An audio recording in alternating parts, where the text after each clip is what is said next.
In other words, Hollywood's elite have completely forgotten about Meghan and Harry. There are many others, led by Oprah and the Obamas, who think Sussex is a joke. Strangely, many celebrities who you'd think would be screaming to support the Sussexes have been silent. Welcome back to the official YouTube channel for all the latest information on UK royal news trends. The First Lady, Mrs. Obama, is currently touring the country. She has a month-long speaking tour planned, and she's brought along some famous pals like Oprah Winfrey, Gayle King, and Tyler Perry to help spread the word about her new book. In the previous week's concert, Perry was present alongside her. People on both sides have been tweeting warmly about their friendship and the book's achievements.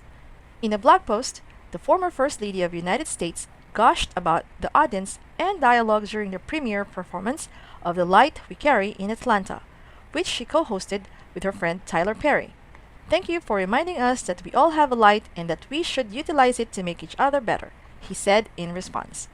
It's the kind of elite, high-minded charity event where you could spot Meghan Markle. After all, Meghan has been a guest at Katy Perry's house.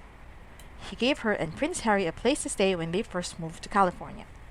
Gayle King attended her baby shower and stayed with the royal couple at Frogmore when their son Archie was a newborn. And Meghan's admiration for former First Lady Michelle Obama is beyond question. And of course, all of us are aware of Meghan's unwavering commitment to charitable causes. In spite of this, not only is she not present on the tour, which began in November and will end next week, but the other participants have been remarkably mum about the explosive revelations made in her Netflix documentary, Harry and Meghan. Their radio silence is a strange aspect of the contemporary media climate. Many people who, at this critical stage, you would expect to publicly support the couple are, instead, choosing to remain silent. Both have declined to appear on the show or make any statements in favor of the exercise. And this week's spokespeople for the Obamas and Oprah declined to explain why they aren't.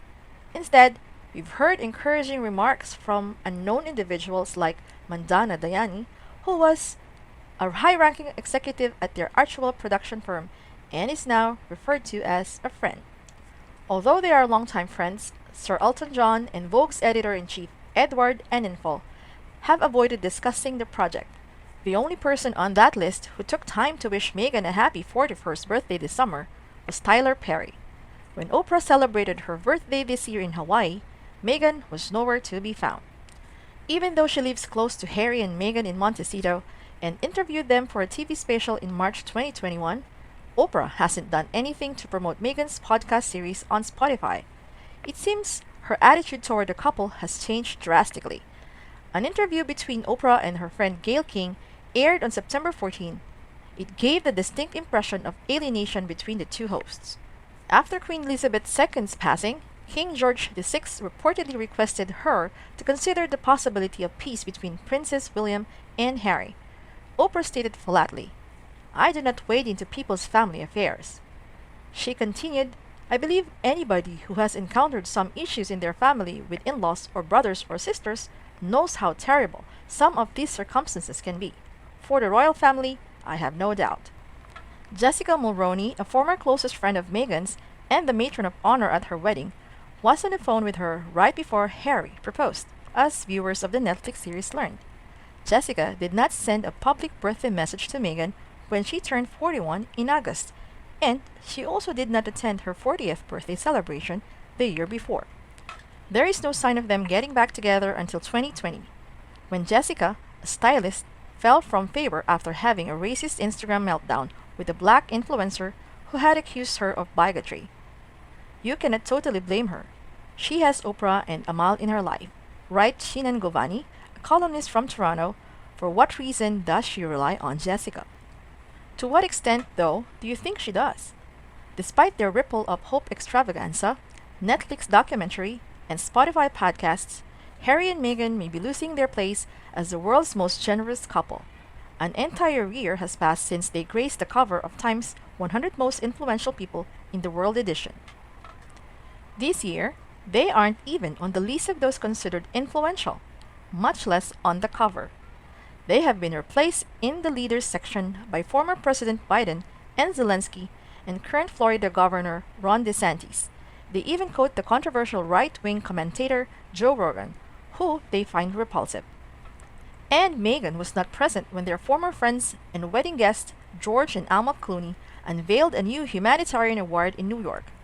To celebrate the debut of their Albie Awards, named after South African Justice Albie Sachs in recognition of his dedication to eradicating apartheid, the Clooneys had a party in September, inviting friends from the entertainment industry, including British actress Phoebe Dynevor of Bridgerton fame, Donatella Versace, Meryl Streep, Dua Lipa, Julia Roberts, Gayle King, Cindy Crawford, Jodie Turner-Smith, Charlotte Tilbury, and Gemma Chan all came out to support human rights lawyer Amal.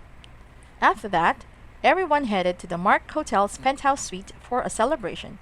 Famously, Amal hosted Meghan's opulent baby shower for Archie there in February 2019 and drove her back to the UK in the Clooney's private plane. Yet, despite the fact that it occurred after the Queen's mourning period had ended, neither Meghan nor Harry attended. No response was given to questions about whether or not the Sussexes were invited by the Clooney's representatives. But there's no denying that the couples used to be close. We live not too far apart and we have meals and stuff, and we're friends with them for all the reasons that you're friends with anybody, George Clooney remarked in 2019. A public defense of Meghan was made possible because of the friendship. Later that year, he made the following comment to an Australian magazine. They're basically chasing Meghan Markle around. History is repeating itself. She is 7 months pregnant and has been hounded, demonized, and chased in the same manner as Diana. A month after Meghan's baby shower in New York, he stated the Duchess was being treated unkindly again. I believe it's a little unjust at times, he said on Good Morning Britain. Since Meghan hadn't done anything except chance to live her life, it seemed a little unjust, and I've seen what happens when the press can turn you for the type of ridiculous reasons and for absolutely nothing. In any case, the Clooneys haven't mentioned their Montecito pals since the time. They may have crossed paths, but nobody has brought it up. Due to their falling out with the royal family, Harry and Meghan have moved to California after the baby shower. They have also been criticized for moving on with the Netflix series and Harry's book, Spare, so soon after the death of the Queen and for their tell-all interview with Oprah that aired when Prince Philip was seriously sick. Perhaps the Clooneys didn't take this well. George Clooney has a tangential relationship with the Prince's Trust and has even attended an event at Buckingham Palace hosted by the King. Even former First Lady Michelle Obama's bond with Harry and Meghan seems to have ebbed and flowed. The Obamas have proven to be inspirational role models for Harry and Meghan as they plan their post-UK lives, both in terms of their charity foundation and their massive financial contract with Netflix. The Duke and the Duchess of Sussex were allegedly devastated when they learned they couldn't invite the then President and First Lady of the United States to their wedding.